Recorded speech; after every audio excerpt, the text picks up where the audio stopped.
শুকান মাছৰ চাটনি বাৰু কাৰ কাৰ প্ৰিয় আজি মই আপোনালোকলৈ লৈ আহিছোঁ এটা শুকান মাছৰ ৰেচিপি শুকান মাছৰ চাটনি বনোৱাৰ মেথড কেইবাটাও আছে লাহে লাহে মই আপোনালোকক সেয়াও দেখুৱাম মই আজি এটোৱে দেখুৱাইছোঁ অতি সহজতে বনাব পাৰি আহকচোন চাওঁ তাৰ বাবে আমি লৈছোঁ অলপমান শুকান মাছ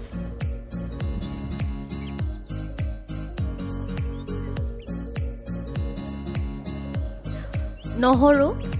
ভোট জলকীয়া আৰু পিঁয়াজ প্ৰথমতে এখন পেনত আমি শুকান মাছ কেইটা অকণমান গৰম কৰি ল'ম বেছি সময় গৰম কৰিব নালাগে তেল তাত নিদিওঁ তেল নিদিয়াকৈ অকণমান এনেই ভাজি ল'ম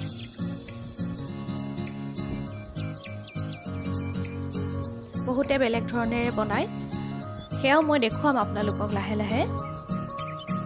এয়া এতিয়া নমাই দিম একেটা এটা খুন্দনা নাইবা মিক্সি ল'ম তাতে আটাইখিনি দি আৰু অকণমান তাতে মিঠাতেল আৰু নিমখ দি এইখিনি ভাল ধৰণে খুন্দি ল'ব লাগিব খুন্দনা নাইবা মিক্সিত মই খুন্দনাতেই খুন্দিছোঁ এয়া হৈ গ'ল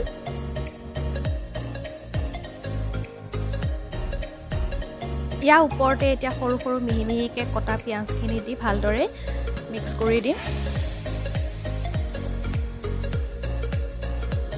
আমাৰ শুকান মাছৰ চাটনি একেবাৰে ৰেডি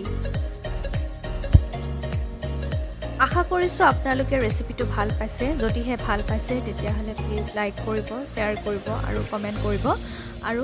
মোৰ চেনেলটো ছাবস্ক্ৰাইব কৰিবলৈ নাপাহৰিব তেতিয়াহ'লে পুনৰ এটা নতুন ভিডিঅ' লৈ আপোনালোকৰ ওচৰলৈ আকৌ আহিম